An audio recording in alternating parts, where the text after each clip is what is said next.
অনেক সময় আমাদের কাজ করতে গিয়ে ছুরি কাঁচি কিংবা বটিতে হাত কেটে যায়। বাড়িতে হয়তো কেউ নেই, তখন কি করবেন?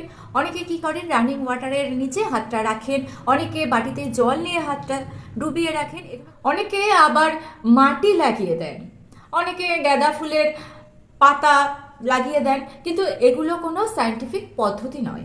যেটা করতে হবে সেটা হচ্ছে, প্রথমে যে জায়গাটা কেটে যাবে আপনি সেই জায়গাটাকে এই রকমভাবে চিপে ধরে থাকুন। 5 থেকে 6 মিনিট এরকমভাবে একটু প্রেশার দিয়ে কিন্তু চিপে ধরে রাখতে হবে। তারপর বেটাডিন দিয়ে জায়গাটাকে ভালো করে পরিষ্কার করে কোনো অ্যান্টিবায়োটিক ক্রিম লাগিয়ে, সম্ভব হলে ব্যান্ডেজ লাগিয়ে দিন।